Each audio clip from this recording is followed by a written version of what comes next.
사랑하는 성도 여러분, 오늘도 또 주 안에서 귀한 예배 같이 우리 드리기를 원합니다.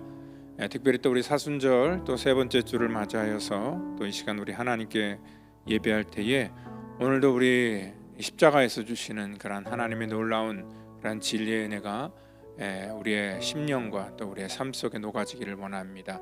이 시간 우리 다 같이 묵상으로 기도하며 우리 3월 23일 우리 주일 예배 이 시간 드리도록 하겠습니다. 여호와여, 주의 긍휼을 하심과 인자하심이 영원부터 있었사오니 주여 이것들을 기억하옵소서. 여호와여, 내 젊은 시절의 죄와 허물을 기억하지 마시고 주의 인자하심을 따라 주께서 나를 기억하시되 주의 선하심으로 하옵소서. 여호와는 선하시고 정직하시니 그러므로 그의 도로 죄인들을 교훈하시리로다. 온유한 자를 정의로 지도하시며 온유한 자에게 그의 도를 가르치시리로다. 여호와의 모든 길은 그의 언약과 증거를 지키는 자에게 인자와 진리로다. 하나님 감사합니다. 하나님을 의지하는 자들 이 시간 또한 믿음으로 주 앞에 나와 예배할 때에 우리 한 심령 한 심령 우리 주님께서 기억하시고 하나님의 은혜와 자비로 풍성하게 우리를 채우시고 인도하여 주시옵소서.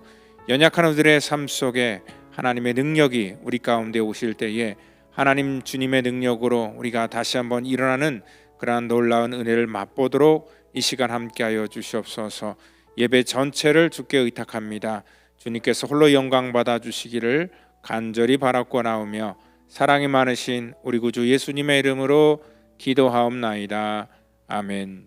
이 시간 우리 다 같이 사도신경으로 우리의 신앙을 고백하겠습니다.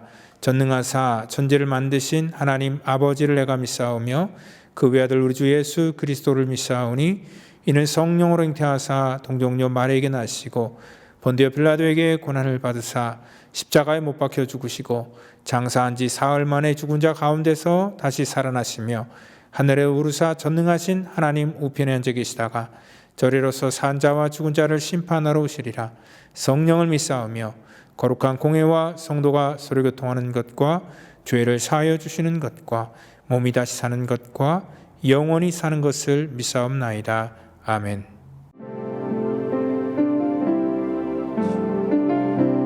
주 안에 우리 하나 모습은 달라도 예수님 한 분만 바라네. 사랑과 선행으로 서로를 격려해 따스함으로 보듬어가리. 주님 우리 안에 함께 하시니 형제 자매의 기쁨과 슬픔 느끼네. 내 안에 있는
슬픔 느끼네 내 안에 있는 주님 모습 보네 그분 기뻐하시네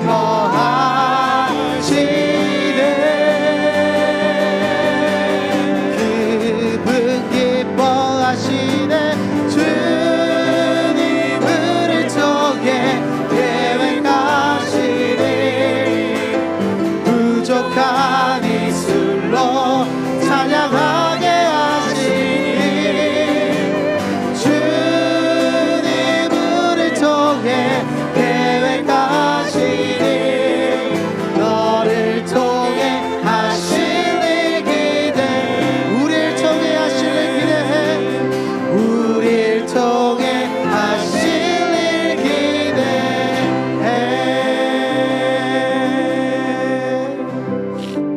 주님 나의 가는 길이 고난으로 가득할지라도 슬픔으로 가득할지라도 우리는 이 시간 나와서 주님 손잡고 나아갑니다. 주님 그 손을 우리에게 얹어 주시옵소서. 다 같이 나의 가는 길 찬양하겠습니다. 나의 가는 길 주님 인도하시네 그는 보이지 않아도 날 위해 일하시네 주 나의 인도자 항상 함께 하시네 사랑과 힘 베푸시며 인도하시네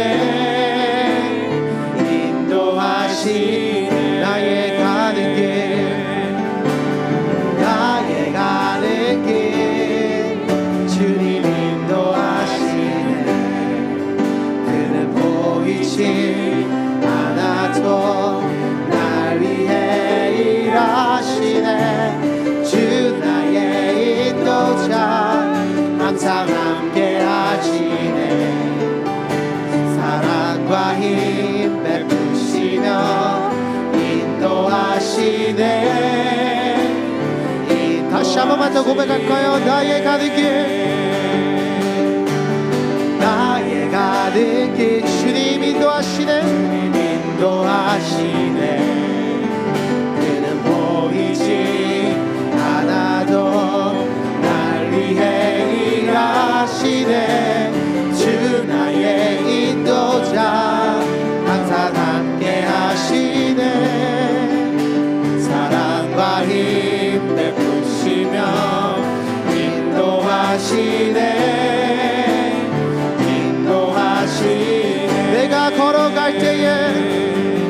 내가 걸어갈 때 길이 되고 살아갈 때 삶이 되는 그곳에서 예배하네 내가 걸어갈 때 길이 되고 살아갈 때 삶이 되는 그곳에서 예배하네 내가 걸어갈 때 길이 되고 살아갈 때 삶이 되는 그곳에서 예배하네 내가 걸어갈 때 길이 되고 살아갈 때 삶이 되는 그곳에서 예배하네 신 곳에서 나는 예배하네 어떤 상황에도 나는 예배하네 부르신 곳에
이 시간에 은혜 받을 말씀은 요한복음 19장 우리 1절로 우리 16절 말씀까지 되겠습니다. 같이 우리 한 목소리로 말씀 받도록 하겠습니다. 이에 빌라도가 예수를 데려다가 채찍질하더라. 군인들이 가시나무로 관을 엮어 그의 머리에 씌우고 자색 옷을 입히고 앞서가서 이르되 유대인의 왕이여 평안할지어다 하며 손으로 때리더라. 빌라도가 다시 밖에 나가 말하되 보라, 이 사람을 데리고 너희에게 나오니 이는 내가 그에게서 아무 죄도 찾지 못한 것을 너희로 알게 하려 함이로다 하더라. 이에 예수께서 가시관을 쓰고 자색 옷을 입고 나오시니 빌라도가 그들에게 말하되 보라, 이 사람이로다 하매 대제사장들과 아랫사람들이 예수를 보고 소리질러 이르되 십자가에 못 박으소서, 십자가에 못 박으소서 하는지라. 빌라도가 이르되 너희가 친히 데려다가 십자가에 못 박아라. 나는 그에게서 죄를 찾지 못하였노라. 유대인들이 대답하되 우리에게 법이 있으니 그 법대로 하면 그가 당연히 죽을 것은 그가 자기를 하나님의 아들이라 함이니이다. 빌라도가 이 말을 듣고 더욱 두려워하여 다시 관정에 들어가서 예수께 말하되 너는 어디로부터냐 하되 예수께서 대답하여 주지 아니하시는지라. 빌라도가 이르되 내게 말하지 아니하느냐? 내가 너를 놓을 권한도 있고 십자가에 못 박을 권한도 있는 줄 알지 못하느냐? 예수께서 대답하시되 위에서 주지 아니하셨더라면 나를 해할 권한이 없었으리니 그러므로 나를 내게 넘겨준 자의 죄는 더 크다 하시니라. 이러함으로 빌라도가 예수를 놓으려고 힘썼으나 유대인들이 소리질러 이르되 이 사람을 놓으면 가이사의 충신이 아니니이다. 무릇 자기를 왕이라 하는 자는 가이사를 반역하는 것이니이다. 빌라도가 이 말을 듣고 예수를 끌고 나가서 돌을 깐뜰 히브리 말로 가바다에 있는 재판석에 앉아 있더라. 이날은 6월절의 준비일이요 때는 제6시라. 빌라도가 유대인들에게 이르되 보라, 너희 왕이로다. 그들이 소리 지르되 없이하소서, 없이하소서, 그를 십자가에 못 박게 하소서. 빌라도가 이르되 내가 너희 왕을 십자가에 못 박으랴. 대제사장들이 대답하되 가이사 외에는 우리에게 왕이 없나이다 하니 이에 예수를 십자가에 못 박도록 그들에게 넘겨주니라. 아멘. 이 시간에는 우리 침묵 속에 담긴 힘이라는 그런 제목을 가지고 우리 요한복음 우리 56번째 강의를 같이 나누려고 합니다. 우리 빌라도 보고서라는 그러한 문헌이 있습니다. 962년에 지중해 연안 모리떠무에서 파묻혀 있던 한 도시가 발굴이 되었는데요. 그 도시는 그 신약 성경에 등장하는 가이사레아 마리티마라는 글이 써 있는데 이거는 이제 가이사라라는 그러한 그 뜻입니다. 이스라엘 분봉왕 헤롯이 지중해 그 연안의 도시를 건설하고 난 다음에 그 로마 황제한테 그 아부하려고 도시의 이름을요 황제의 이름을 따서 가이사라라 이렇게 명명했던, 그리고 또 헌납했던 그러한 도시입니다. 그 도시가 이제 발굴이 되었는데 그 곳에는요 당시 그 수리아 지역을 총괄했던 본디오 빌라도라는 이름이 선명하게 새겨진 돌이 발굴되었다고 합니다. 그리고 또 더 놀라운 것은요, 그 당시 총독이었던 그 빌라도가 로마 황제에게 보고하기 위해서 써놓은 빌라도 보고서라는 문헌이 또 같이 발굴이 되었는데요. 이것은 그 시대 법정에서 만들어진 공문서로서 원본은 지금 현재 그 터키죠, 튀르키예 이스탄불 성 소피아 성원에 소장되고 있다라고 그렇게 말하고 합니다. 그 빌라도 보고서라는 그러한 이 문헌에 의하면은요, 그 당시에 나사렛 예수라는 그러한 그 청년에 대해서 쓴 보고서인데요. 그 글에는 이렇게 쓰여 있습니다. 예수라는 청년은 그렇게 선동적이거나 반항적이지 않았으며 그렇기 때문에 자기는 예루살렘과 유대 지역에서 그 청년이 자유롭게 활동할 수 있도록 허용을 했다라고 이렇게 써 있고요. 또 빌라도가 처음으로 예수를 만났을 때는 그 위험 있는 모습에 압도되어 마치 자신이 죄인이 된 그런 느낌을 가졌다, 그리고 두려움을 느꼈다라고 써 있고, 그리고 예수의 교훈은 그 당시에 소크라테스나 플라톤의 설교보다 더 힘있고 장엄하다라고 이렇게 기록이 되어 있다 합니다. 그리고 예수를 재판할 때에 자신은 예수의 무죄함을 알고 예수를 풀어주려고 노력했으나 유대 민중들이 폭동이 예상되어 어쩔 수 없이 예수를 십자가에 못 박도록 허락을 했다라고 그렇게 기록되어 있습니다. 빌라도는요, 이 빌라도 보고서에 의해서 또 성경에 우리가 찾아볼 때에 예수님에 대한 그런 소문을 들어서 잘 알고 있었고요. 우리가 지난주에도 얘기했던 것처럼 그는 사실 이 밀란이라는 그러한 가장 큰 두려움의 요주의 인물이었지만 밀란을 일으킬 만한 그러한 이 악하거나 아니면 강한 그런 어조로 말하지 않았고, 또한 경제적인 면에 있어서도 뭐 세금 문제나 여러 가지 문제 속에서 크게 그 로마의 그러한 그 통치 정책에 위반되는 행동을 하지 않았다라고 얘기를 합니다. 그렇기 때문에 이 빌라도는요, 예수님에 대해서 잘 알고 있었던 그러한 그 상황이었다라고 그렇게 생각을 할 수 있습니다. 오늘 본문에 앞서서 우리 지난주에 이제 그 빌라도 법정에서 예수님과 그 빌라도 사이의 첫 번째 대면을 기록하고 있지요. 빌라도는 그 예수님과의 몇 마디 대화를 통하여서 예수님에게서 아무런 그런 혐의점을 찾지 못했기 때문에 예수님을 이렇게 자유롭게 아무 죄를 찾지 못했다 하면서 사면해 주려고 했습니다. 근데 그 법정 밖에 있던 그러한 수많은 유대인들이 그 빌라도의 결정에 반박을 하게 되고 또 예수를 계속 이렇게 자기들의 의지로 몰아가려고 하는 그러한 경향이 있었습니다. 오늘 그 죄를 찾지 못했던 그러한 빌라도는 재판장의 그러한 양심에 따라서 예수를 그들의 뜻대로 할 수도 없었고, 그리고 또 자기의 뜻대로 사면을 해주면 아마 또 이 백성들이 폭동이 일어날까봐 그러한 것들에 굉장히 고심을 했던 것 같습니다. 그래서 그는요, 한 가지 그러한 방책을 찾아냅니다.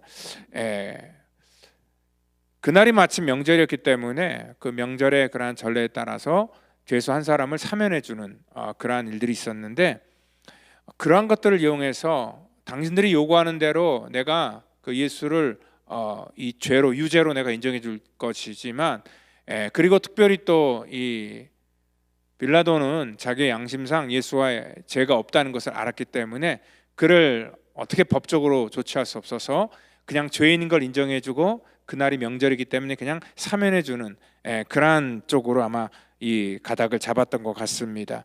즉 이제 그 명분도 서로 간에 이렇게 충족시켜 주면서 또 이렇게 실리도 채워가는 그러한 방법을 선택했다는 거지요. 근데 대중은요, 이 빌라도의 그러한 이 제안을 완강하게 부인을 하게 됩니다. 빌라도가 이렇게 사면을 시켜주고 또 이 모든 것들을 다시 무마시키려고 했던 그러한 일들에 대해서 강력하게 그러한 이 반대 그러한 의견을 내게 된다는 것입니다.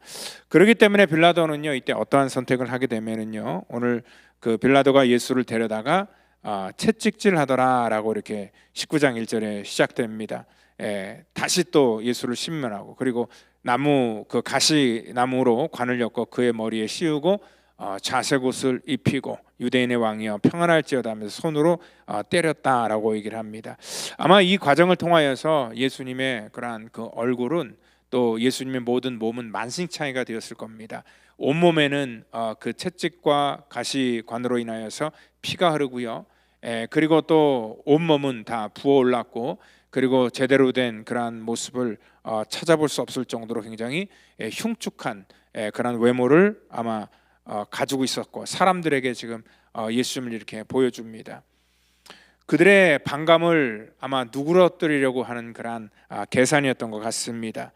사실 이것도 사실 체벌도 불법이지만 빌라도 입장에서는요, 이렇게 한 사람을 이렇게 망가뜨리고 이렇게 강력하게 체벌을 하고, 그리고 또한 이 비참한 그러한 처참한 모습을 보여주면서 이 성난 그러한 이 군중들의 그러한 민심을 좀 누그러뜨리려고 하는 그러한 계획을 가지고 그렇게 한 다음에 이제 죄 없는 자를 죽이는 것보다는 그냥 이렇게 해서 무마시키려고 했던 것이었던 그 빌라도의 아마 의도였던 것 같습니다.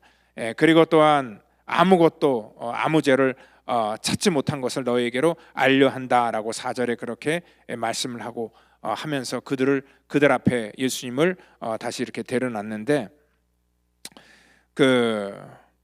군중들이 어떠한 반응을 보입니까? 5절에 보니까 예수께서 가시관을 쓰고 자색 옷을 입고 나오시니 빌라도가 그에게 말하되 보라 이 사람이로다 하면서 내어주니까 대제사장과 아랫사람들이 예수를 보고 소리질러 십자가에 못 박아라, 십자가에 못 박아라 더 강력하게 소리를 내는 것을 볼 수 있습니다. 그러면서 그들이 하는 말이 뭐냐면 우리에게도 법이 있으니 그 법대로 하면 그가 당연히 죽을 것을 그가 자기를 하나님의 아들이라 함이니이다. 우리가 지난주에 또 이것도 얘기를 했죠. 사실 예수를 죽이려고 했다면은 그들도 분명히 명분이 있었습니다. 그들 자치 종교의 법으로 그 사내들은 공회의에서 나름대로 돌을 던져서 그 사형을 시킬 수 있는 그러한 방법이 있다는 거지요. 그러니까 우리도 우리 법대로 예수를 죽일 수 있다라고 그렇게 말합니다. 7절 보니까 얘기하잖아요. 우리에게 법이 있으니 그 법대로라면 그가 당연히 죽을 것은 그가 자기를 하나님의 아들이라 함이니이다 라고 그렇게 얘기했기 때문에 그렇습니다. 근데 빌라도가 하나님의 아들이라는 그런 말을 듣고 갑자기 마음에 두려움이 생기게 됩니다. 그래서 다시 관정에 들어가서 예수께 묻습니다. 너는 어디로부터냐 하되 예수께서 대답하여 주지 아니하시는지라 라고 예수님께서 침묵을 지키는 것을 볼 수 있습니다. 빌라도는 진짜 그 예수가 하나님의 아들인지 유대인들의 고발대로 그리고 또 아니면은 그냥 이 세상에서 어떠한 남들보다 조금 더 특출난 그러한 보통 사람인지 아마 그것을 좀 알고 싶어서 이러한 질문을 했던 것 같습니다. 근데 예수님께서는요 그 빌라도의 대답에 아무 대답도 해주지 아니하였다. 침묵을 지켰다라고 말씀을 합니다. 물론 뭐 예수님이 그 하나님의 나라와 그리고 또한 예수님이 이 땅에 오신 목적에 대해서 얘기를 해준다 할지라도 이 빌라도가 그것을 받아들이고 믿을 리 없기 때문에 그렇습니다. 그리고 또 한 가지는 뭐냐면 우리 하나님의 말씀인 예언 이사야서 53장 그런 7절 말씀이 이루어지는 그런 순간이었습니다. 거기에 그렇게 쓰여 있죠. 그가 곤욕을 당하여 괴로울 때 그의 입을 열지 아니하였으며 마치 도수장으로 끌려가는 어린 양과 털 깎는 자 앞에서 잠잠한 양같이 그의 입을 열지 아니하였도다. 그러니까 빌라도와 헤롯 앞에서 또 대제사장과 이러한 장로들 앞에서 이 거짓 이러한 그 증언들 앞에서 예수님은 침묵으로 일관하셨습니다. 이 침묵은요 단순한 어떤 그 무력함이 아니라 이 하나님의 말씀과 하나님의 뜻에 대한 그런 순종의 표현이었다는 것입니다. 예수님께서 침묵함으로 말미암아 하나님의 놀라운 그러한 계획인 구원을 완성시키는 그러한 순간이었습니다. 그렇지만 여기 빌라도는요 자기가 한 그러한 질문에 대해서 예수님이 아무런 그러한 대답을 하지 않기 때문에 굉장히 좀 이 자존심이 좀 상했던 것 같습니다. 그래서 그 10절에 빌라도가 이렇게 얘기를 합니다. 내게 말하지 아니하였느냐? 내가 너를 놓을 권한도 있고 십자가에 못 박을 권한도 있는 줄 알지 못하느냐? 그러니까 내가 당신의 운명을 쥐락펴락할 수 있는 그런 모든 권한을 갖고 있는데 왜 자신한테 도움을 구하지 않고 아무 얘기도 하지 않느냐? 굉장히 아마 답답해하면서 아마 빌라도가 예수님께 이러한 말을 했던 것 같습니다. 그때 예수님께서 이런 말씀을 하시죠. 위에서 주지 아니하셨다라면 나를 해할 권한이 없었으리니 그러므로 나를 내게 넘겨준 자의 죄는 더 크다 하시니라. 지금 이 모든 것들이 하나님께서 하나님의 주권과 섭리 속에서 지금 되어지는 그러한 일들이다라고 하면서 우리 주님께서는 지금 이렇게 되는 것조차도 이 침묵을 지키면서 이렇게 내가 당하는 것조차도 하나님의 일을 지금 이루고 있는 그러한 과정이다라는 그러한 얘기를 하고 있습니다. 그렇기 때문에 나는 당신의 도움이 필요 없다라는 그러한 뜻이라는 거죠. 빌라도는요 사실 예수님이 이러한 말한 자체가 어떠한 의미인지를 정확히 알지 못했습니다.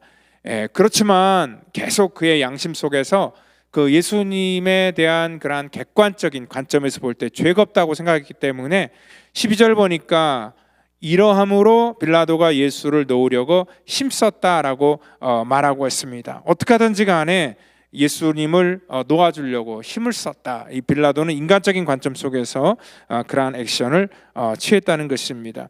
그러자 이 백성들이 가만히 있을 리가 없습니다. 이 사람을 놓으면 당신은 가이사의 충신이 아니다라고 하면서 지금 겁박하기 시작합니다. 이게 사실 그 총독의 입장에서는 가장 무서운 그러한 말입니다. 가장 치명적인 그러한 문제인 거지요.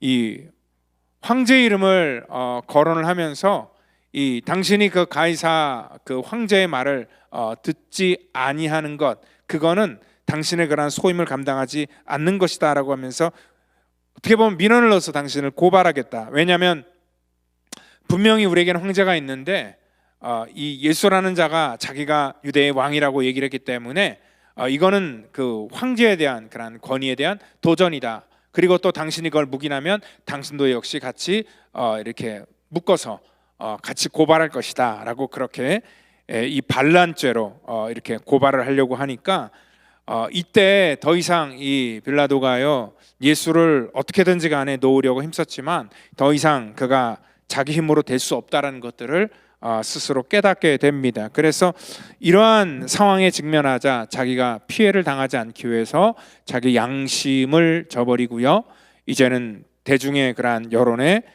그도 같이 똑같은 그런 스탠스를 취하는 것을 볼 수 있습니다. 빌라도가 이제 드디어 최종 판결을 합니다. 13절 보니까 빌라도가 이 말을 듣고 예수를 끌고 나가서 재판석에 앉아서 오늘 이 자를 십자가에 못 박도록 그들에게 넘겨주었다. 보라, 너희의 왕이다. 14절에 그렇게 말씀을 하고 있습니다. 그러니까 뭐라고 기래요? 그 군중들이 너희 왕이라 그러니까 우리에게는 왕이 가이사 외에 없다라고 그렇게 사람들이 외치고 있습니다. 여러분들, 이게 사실 권력자의 어떠한 그러한 모습을 우리 가운데 그대로 보여주고 있습니다. 어떻게 보면 이 빌라도는 총독으로서 그 장소에서 가장 힘 있는 사람이고 또 힘의 정점에 있는 것 같이 보이지만요, 늘 자기의 자리에 대해서 어떤 그 불안함의 요소를 갖고 있다는 것입니다. 그래서 권력을 잡으면 자기 마음대로 막 휘두를 것 같지만 사실 그 자리에 서면 또 많이 두렵고 떨리는 그러한 자리다라고 얘기를 합니다. 왜 수많은 권력자들이 전쟁을 일으키냐면 그러한 전쟁을 통하여서 자기의 권력 그러한 그 이 위치를 지키려고 하고요. 또 이러한 권력욕은요, 특별히 어떤 그 폭력성 같은 것들을 드러내게 됩니다. 또 반면에 대중의 눈치를 굉장히 많이 보게 돼서 또 어떠한 그 여론 그런 거에 굉장히 신경을 쓰기 때문에 심지어는 자기에게 좀 불리하게 적용되는 그러한 여론 자체를 그 임의로 조작하려고 하는 그러한 시도를 벌이기도 한다는 거죠. 그렇기 때문에 이러한 권력을 화무 11홍이라 얘기를 합니다. 열을 붉을 곳이 없다. 잠깐 이 권불 10년. 그러니까 권세나 이 권력은 어떤 그 한 대를 넘어가기가 참 어려운 그러한 문제다라는 그러한 얘기를 합니다. 권력자들의 어떤 그 무기력함, 또 반면에 어떤 그 이중성, 상대를 겁박하면서 또 그 상대에게 모든 것들을 탓하고 뒤집어쓰면서 자기의 자리를 지키려고 하는 그러한 모습을 우리는 볼 수 있습니다. 예수가 죽을 죄를 짓지 않았다는 것을 분명히 알고 있지만 오늘 여기 빌라도는 공의로운 그러한 판단을 할 용기가 없었습니다. 그래서 빌라도가 사람들에게 묻고 있는 거죠. 내가 이 사람을 어떻게 할 것인가? 어떻게 할 것인가? 오히려 유대인들에게 질문을 합니다. 내가 이 자를 어떻게 할 것인가? 이건 책임을 회피하려고 하는 그의 모습이라는 것입니다. 군중은요, 십자가에 못 박으라고 강력하게 위하는데 완전히 지금 이성을 잃은 그러한 상태입니다. 그러니까 어떠한 그 집단 안에 들어가면은요, 개인의 판단력이 굉장히 흐트러지는 것을 볼 수 있습니다. 그러니까 이 다수의 힘에 있어서, 근데 이 다수의 힘이요, 왜곡된 다수의 힘이라면 이 다수의 힘이 항상 옳은 것이 아니라 굉장히 위험할 수도 있다는 것입니다. 여러분들, 그 민주주의의 오류라는 것이 바로 이러한 데서 또 등장하게 된다는 거지요. 오늘 이 다수가 진리를 선택한 게 아닙니다. 얼마 전까지만 해도 이 다수는 예수님을 왕으로 옹립하려고 호산나 다윗의 자손이여 하면서 칭송하다가 금방 또 이 다수의 의견이 십자가에 못 박으라는 그러한 이 구호로 바뀌었다는 것을 볼 때에 참 사람들의 어떠한 그 의견, 그리고 또한 이 권력가의 어떠한 그 선택, 이러한 모든 것들이 사실은 잘못된 그러한 결정이 될 수도 있다라고 그렇게 얘기를 합니다. 여기서 우리는 대제사장들의 모습을 볼 수 있습니다. 이 대제사장들은요, 그 자기 손에 피를 묻히지 않고 이방인의 손에 피를 묻혀서 이 자기의 모든 문제를 해결하려고 하는 그러한 일들을 지금 하고 있습니다. 그래서 그 예수님을 어떻게든지 간에 올가매려고 지금 가진 그러한 음모를 동원하고 또 사람을 매수하여서 허위 사실을 유포하고 이러한 거짓 증언을 통하여서 지금 이 예수님을 이렇게 십자가에 못 박으려고 하는 그러한 일들을 하고 있고요. 또한 이 빌라도 역시도 자기의 양심의 소리보다는 백성들의 고함 소리에 더욱더 민감하게 반응을 하면서 지금 어쩔 수 없이 이러한 이중적인 그러한 태도를 취할 수밖에 없다라고 그렇게 얘기를 합니다. 아마 굉장히 마음속에 갈등을 많이 했던 것 같습니다. 여기 보니까 예수에게 아무런 죄를 찾지 못했다 하는 그런 말들이 계속 몇 차례나 반복되는 것들을 볼 때에 그 역시도 정말 자기의 어떠한 그 양심을 따를 것인가, 아니면은 어쩔 수 없이 편한 그러한 삶을 선택할 것인가, 그러한 그 기로 속에서 오늘 이 빌라도는요, 어쩔 수 없이 자기 자신의 어떤 그 이익을 선택할 수밖에 없다라는 그러한 결론을 내리게 됩니다. 이러한 그 이 불의한 재판을 저지를 수밖에 없다는 것입니다. 없다는 거죠. 그렇기 때문에 우리가 이 한 번의 결정이 인류 역사를 그 이후부터 통틀어서 우리가 그 사도신경을 우리가 고백할 때마다 본디오 빌라도에게 고난을 받으셨다, 매주마다 전 세계 많은 그러한 교회에서 그 본디오 빌라도의 이름을 언급하는 것을 볼 때 얼마나 그것이 잘못된 그러한 선택이었고 그에게 씻을 수 없는 그러한 오명이 됐겠습니까? 우리에게는 분명히 우리에게도 양심의 소리가 있습니다. 근데 양심의 소리에 우리가 적당하게 반응하지 않으면요, 우리 가운데 이런 갈등은 계속 커집니다. 특별히 이 신앙 양심이라는 면에 있어서는 더욱더 영적인 싸움이기 때문에 우리가 이러한 신앙 양심을 절대로 저버려서는 안 된다는 것입니다. 때로는 우리가 인생을 살면서 우리 안에도 이러한 빌라도와 같은 선택을 할 때가 종종 있다는 것입니다. 현실적인 문제 앞에서 우리의 어떤 그 신앙 양심이 종종 실종될 때가 굉장히 많기 때문에 그렇습니다. 빌라도는요, 자기의 어떤 그 양심의 문제를 씻어보려고 노력을 했던 것 같습니다. 마태복음 27장 24절에 보니까 많은 사람들, 무리 앞에서 손을 씻었다라는 그런 얘기를 합니다. 그리고 또 그가 사람들에게 얘기를 합니다. 이 사람에게서 나는 어떠한 그러한 그 이 잘못을 발견할 수 없다. 그렇기 때문에 이 사람의 피에 대해서 나는 무죄하다라고 그렇게 말하고, 그리고 이 모든 책임을 당신들이 다 져야 된다라고 얘기를 할 때에 백성들이 마태복음 27장 25절에 그 피를 우리와 우리 자손에게 돌려달라라고 그렇게 얘기를 하는 것을 볼 수 있습니다. 이들은 사실 이 말이 얼마나 또 무서운 말인지 모르고 그 피값을 우리에게 돌리라, 우리 자손에게 돌리라라는 그러한 말을 하고 있다는 것입니다. 이 땅 가운데 우리 유대인들이 가장 비극적인 그러한 역사를 맞이하게 됐지요.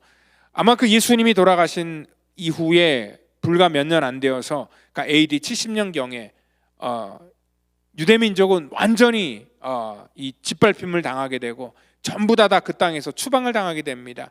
그래서 그 뒤로부터 유대인들은 전 세계 다니면서 정말 나라 없는 그러한 이 서름과 비극을 그들이 온전하게 경험하게 되는 것을 알 수 있습니다. 그래서 우리는 그 2차 세계대전 당시에도 그 유대인들이 당했던 그러한 그 학살, 비극을 우리는 생생하게 잘 알고 있다는 것입니다. 오늘 이러한 잘못된 그러한 선택과 또 잘못된 그러한 그 이 결정들이 결국은 그들의 삶 속에 이러한 비참한 그러한 비운의 역사를 맞이할 수밖에 없었다는 것입니다. 오늘 바로 이러한 현장 속에서 우리 예수님이 보여줬던 그러한 모습은 이들을 무고하게 예수님을 고발하는 자들에게 비난을 한다든지 아니면 정말 십자가에 자신을 못 박는 그러한 자들에게 저주나 비난의 그러한 말을 쏟아내지 아니하셨다는 것입니다. 예수님께서 이러한 과정 속에서 아무런 그런 말씀도 하지 않고 지금 이 모든 것들을 묵묵하게 다 받아들이고 침묵하셨던 것은 뭐냐면, 예수님께서 그들의 수준이 아니라 영적인 우위에 계시다는 그런 표현을 주님께서 하시는 것이고, 결국은 예수님께서 이렇게 침묵을 지킴으로 말미암아 그들을 용서할 수 있는 그런 새로운 패러다임을 여셨다는 것을 우리가 알 수 있습니다. 세상은요, 목소리 큰 사람이 이긴다고 합니다. 그래서 더 큰 소리로 얘기하려고 하고, 그리고 또 더 큰 목소리를 우리는 항상 그렇게 중요하다라고 생각을 합니다. 그렇지만 우리 성경을 통하여서 이 땅에서 큰 목소리보다는 때로는 이 침묵이 더 강력한 그런 대응이라는 것을 또 우리가 알 수 있다는 것입니다. 이 침묵은요, 우리를 이 분노로부터 자유롭게 해줄 수 있는 그러한 힘이 될 수 있다는 것입니다. 그리고 또한 이 상대방의 수준으로 내려가지 않는 그러한 영적인 그러한 성숙함의 그러한 표시가 될 수 있다는 것입니다. 세상은요, 시비가 붙으면 끊임없이 서로를 공격을 합니다. 그리고 또한 오해를 받거나 부당한 대우를 받게 될 때는 정말 자기를 어떻게든지 변호하기 위해서, 또 자기를 변증하기 위해서 말이 많아지게 된다는 것입니다. 예수님은 이러한 불의한 재판을 지금 다 겪으면서도 오늘 화내거나 감정적으로 반응하거나 자기를 변증하고 있지 않습니다. 이러한 일들에 대해서 베드로전서 2장 23절은 이렇게 얘기를 합니다. 욕을 당하시되 맞대어 욕하지 아니하시고 고난을 받으시되 위협하지 아니하시고 오직 공의로 심판하는 이에게 부탁하시며 라고 말하고 있습니다. 인생의 모든 문제가 있을 때마다 하나님의 섭리와 또 하나님의 계획으로 아셨기 때문에 하나님께 모든 것들을 의탁하는 그러한 선택을 하셨다는 것입니다. 저 역시도 목회를 하면서 빈번하게 이러한 일들을 경험하게 됩니다. 침묵을 하게 될 때 오히려 오해를 받기가 훨씬 쉽습니다. 어떠한 남들로 인해 잘못된 인포메이션들이 흘러가고 있어요. 근데 분명히 그 얘기를 듣고 있지만 그 얘기들을 가만히 이렇게 참고 있으면은요, 사람들이 이렇게 생각합니다. 자기가 뭐가 캥기는 게 있으니까, 자기가 잘못한 게 있으니까 지금 이러한 소문이나 이러한 말에 대해서 아무런 반응을 하지 못하는 거 아닌가라고 이렇게 생각을 합니다. 그래서 목회를 하면서 때로는 굉장히 억울할 때가 너무나 많습니다. 억울해서 일일이 다 반박하고 말하고 싶지만 때로는 우리 주님께서 그것들을 스탑시킬 때가 굉장히 많습니다. 저도 이렇게 조그만 그런 오해를 살 만한 일이나 목회하면서 조금 제 삶에 힘든 일만 경험해도 이거를 참기가 얼마나 어렵고, 또한 때로는 참지 못해서 그러한 것들을 말로 또 반박할 때도 있는데요, 예수님은 정말 얼마나 할 말이 많으셨을까. 특별히 이 침묵한다는 것은 그래서 쉽지 않은 것 같습니다. 오늘 거대한 그러한 이 영적인 그러한 힘, 영성이 뒷받침되지 않으면은 절대로 할 수 없는 게 저는 침묵이라고 생각을 합니다. 그러니까 침묵은 할 말이 없기 때문에 가만히 있는 것이 절대 아니라는 것입니다. 침묵은 또 하나의 그러한 언어의 방식이라는 것입니다. 예수님은 십자가를 통하여서 이 침묵의 영성을 우리 가운데 알려주셨습니다. 그리고 침묵을 통해서 십자가를 가장 선명하게 우리 가운데 드러내고 알리셨다는 것입니다. 예수님께서는 이러한 상황 속에서 불필요한 수많은 말로 예수님 자신을 변호한다든지 어떠한 사람들을 탓하는 그러한 일들을 하지 않았다는 것입니다. 그리고 자기 자신의 내면적인 고통을 또 많이 표현하지도 아니하셨다는 것입니다. 오늘 이렇게 침묵을 했던 건 뭐냐면, 예수님께서 이러한 일들로 인하여서 분노와 복수로 넘어지지 않는 그러한 지혜로운 선택을 했기 때문에 그렇다는 것입니다. 이 침묵은 강점은 뭐냐면요, 모든 것들을 우리가 절제할 수 있는 그런 능력을 우리 가운데 줍니다. 그렇기 때문에 오늘 우리가 막 서둘러서 말하기보다는 하나님의 때를 우리가 기다리는 편이 훨씬 더 지혜로울 때가 굉장히 많습니다. 지금 당장은 감정이 상하고 내가 억울하기 때문에 말하고 싶지만 그 말을 참음으로 말미암아 나에게 유익이 될 때가 훨씬 더 많다는 니다. 왜냐하면 감정이 상해 있으면은요, 우리도 말을 하다가 참 실수를 하게 됩니다. 그래서 우리가 또 이 부부끼리도 이러한 그 감정의 그러한 문제로 인해 서로 다투게 될 때, 그때 오히려 서로에게 이 잘못을 탓하고 또 자기를 변호하려고 말을 많이 섞다 보면은요, 오히려 감정이 더 격해지고 좋은 결과로 끝나는 것이 거의 없습니다. 그래서 인생은 살면서 배우는 건 뭐냐면 그럴 때일수록, 감정이 상할 때일수록 말을 적게 하고 그 자리를 피하는 것이 지혜다라고 그렇게 배우게 됩니다. 그렇기 때문에 우리는 말이 아니라 이 침묵을 통해서 더 많은 것들을 우리가 배울 수 있고 들을 수 있다는 것입니다. 그래서 성경은요, 제가 그때 언어 세미나 할 때도 마찬가지로 말의 힘에 대해서 굉장히 많이 강조를 하고 있습니다. 오늘 그 말이 많으면은요 허물이 많다 그랬습니다. 그리고 또 죽고 사는 것이 이 혀끝에 달려 있다라고 그렇게 말씀한 것 뭐냐면 바로 이 말의 횡포, 또 이 언어, 거기에 모든 것들이 달려 있다는 것입니다. 그렇기 때문에 미련한 자라도 침묵하면 지혜로운 자로 여기고 그 입술을 닫히면 슬기로운 자로 여긴다. 잠언 17장 28절에 그렇게 말하고 있다는 것이죠. 오늘 바로 이러한 이 침묵의 힘, 침묵의 능력이 때로는 100마디 말보다 더 큰 파급력이나 효과를 일으킬 때가 굉장히 많다는 것입니다. 예수님께서는요, 이 복음과 하나님의 나라에 대해서 말씀하실 때는 강력하게 언어로 많은 사람들에게 말씀하셨지만 때로는 이러한 하나님의 나라를 몸소 실천으로 보여주시면서 말을 아끼시면서 더욱더 큰 레슨을 해 주셨다는 것입니다. 우리가 잘 아는 것처럼 가늠한 현장에 붙들린 그러한 여인을 치료하는 그러한 장면에서도 그 수많은 그러한 군중들이 예수님을 어떻게든지 간에 고발하기 위해서 그 문제를 가지고 예수님께 지금 가지고 시비를 걸려고 나왔지만 예수님께서는 그들의 작전에 말려들지 않고 거기서도 사실 아무 말씀도 하지 않으십니다. 그리고 바닥에 무슨 글자를 허리를 굽혀 쓰시기 시작합니다. 사실 예수님께서 그때 왜 하실 말씀이 없었겠습니까? 그렇지만 예수님께서는 그때 입을 함구하시고 바닥에다가 몇 자 글을 쓴 그러한 그 이 침묵의 언어가 훨씬 더 그 사람들의 마음을 움직일 수 있고 더욱더 강력한 그러한 파워 있는 그러한 언어가 될 수 있었다는 것입니다. 너희 중에 죄 없는 자가 돌로 치라라고 그렇게 주님께서는 쓰셨고, 그리고 나중에 백성들이 다 돌아간 다음에 그 여인에게 나지막한 그러한 목소리로 나도 너를 정죄하지 않겠다 그러면서 다시는 이러한 죄를 범하지 말라 그렇게 말씀하셨습니다. 이 정적 속에 이 던져준 그러한 말 한마디, 이 말은 그 어떠한 외침이나 어떠한 설교보다도 파워 있고 강력한 그러한 메시지가 될 수 있었다는 것입니다.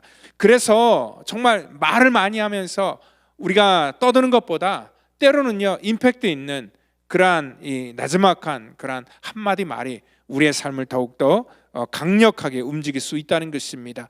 예수님께서는 바로 이렇게 침묵의 언어를 사용할 때가 굉장히 많으셨습니다. 언제 말하고 언제 또 침묵해야 될지를 정확히 알고 있었습니다. 마태복음 27장 12절부터 14절을 보면은요, 대제사장과 장로들이 예수님을 고소할 때 아마 빌라도는요 재판관의 입장에서는 굉장히 아마 답답했을 겁니다. 이러한 얘기를 하죠. 저들이 너를 쳐서 얼마나 많은 것들로 거짓 증언을 하는지 듣지 못하느냐라고 얘기를 합니다. 총독이 거기서 놀라게 됩니다. 아니, 나는 너를 아는데 당신은 아무런 죄를 지금 저지르지도 않았는데도 이러한 수많은 그러한 죄를 저들이 뒤집어 씌우고 당신을 고발하고 있는데 당신은 억울하지도 않냐, 지금 그거 얘기를 하고 있다는 것입니다.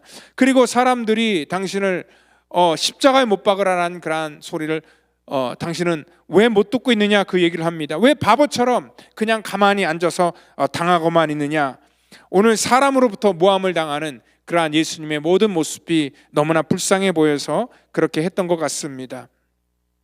여러분들, 바로 예수님께서는 이러한 모든 그러한 행동에 대해서 아무런 액션을 취하지 않으셨던 건 뭐냐면 이 모든 일들이 하나님의 뜻과 하나님의 섭리 가운데 되어지는 일이기 때문에 우리 주님께서는 하나님의 말씀이 이 땅 가운데 오셨지만 그 말씀이 지금은 그 하나님께서 직접 언어가 아닌 예수님의 몸으로 드려야 될 그러한 때라는 걸 아셨기 때문에 순종하고 있었다는 것입니다.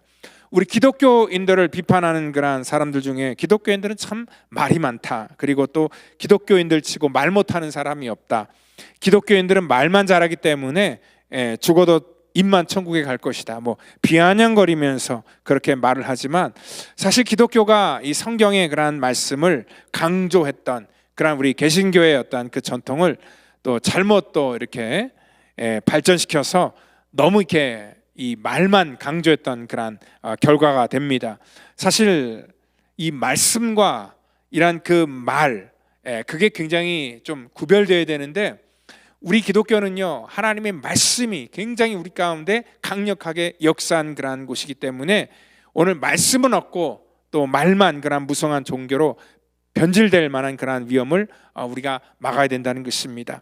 예수님은 진리에 대해서라면 아끼지 않고 사람들에게 말씀하셨습니다. 항상 침묵으로만 말씀한 게 아니라 때로는 강력하게 우리 주님께서는 하나님의 말씀에 대해서 진리에 대해서 말씀하십니다. 그래서 요한복음 18장 37절에도 내가 이를 위해 났고 이를 위해 세상에 왔나니 곧 진리에 대하여 증언함이다 라고 말합니다. 우리 주님께서는 자신의 정체성과 사명을 말씀하실 때는 절대로 침묵하지 않으셨다는 것입니다. 이 말과 침묵은요, 때로는 굉장히 대립되는 영역으로 취급될 때가 많습니다. 그렇지만 본질로 다가오면은요, 이 말과 이 침묵은 사실 같은 그러한 언어의 그러한 그 다른 모습이라는 것입니다. 그러니까 이 침묵은 어떤 그 대화 속에서 때로는 더 깊은 그러한 그 대화로 가게 만들고요. 또 우리가 말로 하는 것은 그 대화 속에서 그 넓이를 더 넓혀주기 때문에 이 침묵과 이러한 그 말이 우리가 같이 섞여 있을 때에 비로소 더 강력한 그런 임팩트 있는 그런 그 효과를 낼 수 있다는 것입니다. 우리 주님께서는요, 말을 할 때는 아끼지 않고 하나님 나라와 하나님의 거룩한 복음을 전할 때는 그 말을 사용하셨지만 우리 주님께서는 때로는 모든 그러한 상황 속에서 침묵으로 하나님의 뜻에 모든 인생을 맡길 수 있는 그러한 능력이 있었습니다.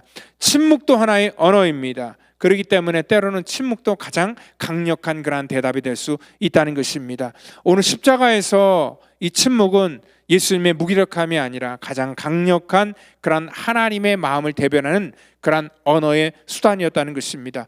우리도 이 땅 가운데 살아가는 동안에 때로는 우리가 억울한 일을 당하고 또 힘든 일을 당하여도 우리가 때로는 우리의 입을 닫고 침묵을 통하여서 하나님과 깊은 기도의 골방으로 들어갈 필요가 있다는 것입니다. 이 골방이라는 것은 어떠한 장소가 아니라 이 침묵의 장소라는 것입니다. 하나님 앞에 깊이 영성으로 우리가 하나님과의 어떠한 그 조우를 할 때에 하나님께서 우리의 삶 속에 주시는 놀라운 그러한 평강이 있다는 것을 여러분들 믿으시고 오늘도 저와 여러분들의 인생 속에 역사하시는 그러한 성령님의 이끌리심에 순종하는 저와 여러분 되기를 예수님의 이름으로 축원드립니다. 다 같이 기도하겠습니다. 하나님 감사합니다. 이 시간 우리 주님께서 우리를 부르시고 우리를 사용하실 때에 우리 주님께서 말씀으로 이 땅 가운데 오셨고 또 말씀의 권세를 우리 가운데 입혀주셔서 우리 인간에게 정말 필요한 그러한 언어로 하나님의 천국 복음을 전할 수 있도록 인도해 주셨는데 하나님 우리의 언어가 복된 곳에 쓰일 수 있도록 우리의 언어의 구별함을 허락하여 주시고 하나님 이 언어가 죄짓거나 아버지 우리의 욕심을 채우거나 우리를 변명하는데 우리의 언어가 쓰이지 않도록 하나님께서 이 말에 아버지 권세를 더하여 주시옵소서. 때로는 우리가 하나님의 영광과 또 하나님 나라의 확장을 위해서 우리의 입을 다물고 또 기도할 수 있는 그러한 성숙한 죄 백성 되기를 간절히 바라고 나오며 사랑이 많으신 예수님의 이름으로 감사하며 기도하옵나이다. 아멘.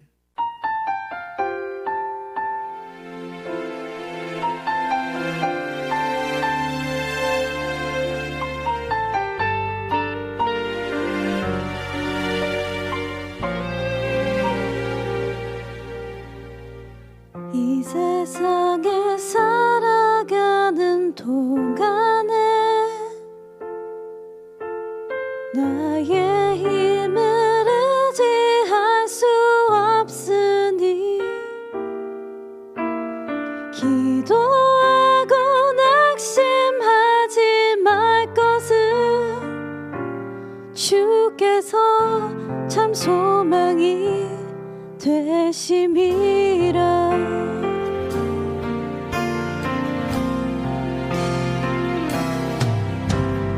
이 세상을 살아가는 동안에 나의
주님의 성품이 나의 인격이 되고 성령님의 권능이 나의 능력이 되길 원하고 바라고 기도합니다.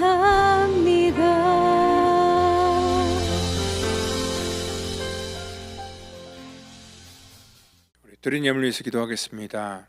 하나님 감사합니다. 우리 사랑하는 성도들, 이 시간 주님 앞에 귀한 예물을 구별하여 드리는데 하나님 우리의 모든 예물을 주님 받아주시고 또한 이 물질 쓰이는 곳에 하나님의 영광만 나타나기를 원합니다. 우리 펠로십 교회를 하나님의 통로로 마음껏 사용하여 주시옵소서. 감사하며 사랑이 많으신 예수님의 이름으로 기도하옵나이다. 아멘. 우리 교회 소식 전해드리도록 하겠습니다. 우리 바우 워십, 우리 목요 경배와 찬양이요, 우리 다음 주 목요일 날 있게 됩니다. 우리 시간이 7시 30분이었는데 1시간을 좀 앞으로 당겨서요 6시 30분. 우리 밤에 또 껌껌해지면 운전하기 힘들다고 하시는 분들이 참 많으셔서 우리가 1시간 정도 이렇게 앞당겼습니다. 여러분들 나오셔서 같이 우리 목요 경배와 찬양에 함께 해주시면 감사하겠습니다. 그리고 우리 지난주와 똑같이 광고를 계속 드리면 우리 친교 봉사팀에서 우리 이 음식을 준비하는 그러한 보조자들 한 8분 정도를 필요로 하고 있습니다. 현재 한 3분 정도가 이렇게 지원해 주셨는데 5분 정도가 아직도 더 필요합니다. 박희창 나님께 문의해 주셔서 신청해 주시면 감사하겠습니다. 아마 한 달에 한 번 정도씩 봉사하시면 될 것 같습니다. 그리고 우리 중보기도 모임이 또 매주 목요일 날 8시 반에 우리 교회에 있습니다. 여러분들 오셔서 같이 기도해 주시고 또 교회 연약한 자들 위해서 또 나라와 민족을 위해서도 같이 기도해 주는 귀한 시간이 되기를 부탁드리도록 하겠습니다. 또 우리 일려성교회에서 우리 4월 3일 목요일 11시에 또 레드락 우리 그 피크닉 장소에서 또 같이 모여 또 즐거운 그런 시간을 계획하고 있습니다. 우리 회장 되시는 우리 김숙 권사님에게 문의해 주시면 감사하겠습니다. 그리고 또 우리 부활절 칸타타를 지금 성가대에서 준비하고 있는데요. 지금 성가대뿐만 아니라 또 오케스트라 단원도 모집하고 있습니다. 여러분들 신청해 주셔서 또 이번 부활절 또 풍성하게 우리 주님의 부활을 같이 찬양할 수 있는 귀한 연주에 또 여러분들이 함께 해주시면 감사하겠습니다. 오늘 또 예배 후에 운영위원회가 있습니다. 이 시간 우리 다 같이 자리에 일어나셔서 우리 찬송하시고 축도함으로 예배를 마치도록 하겠습니다.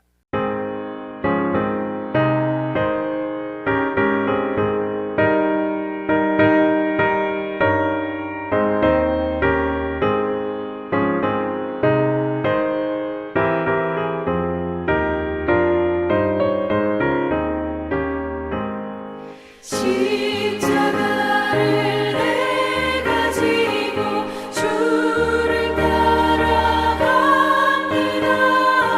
이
이제는 구원의 완성을 이 땅 가운데 이루시기 위해 십자가의 선물과 피를 쏟으시며 우리의 모든 죄악 거물을 사해 주신 우리 구주 예수 그리스도의 그 놀라우신 은혜와 우리 하나님의 무한하신 사랑하심과 성령님의 교통감화 역사, 그 충만케 하심이 오늘 십자가에서 침묵으로 하나님의 거룩한 뜻을 이루신 것처럼 우리 땅 가운데 이 믿음으로 또한 하나님의 거룩한 뜻을 이루기를 원하는 사랑하는 성도, 우리의 자녀, 또한 이 시간 출타함으로 몸이 연약하여 함께하지 못한 믿음의 권석 전체 머리 위에마다 이제부터 영원토록 함께 하시기를 간절히 축원하옵나이다. 아멘.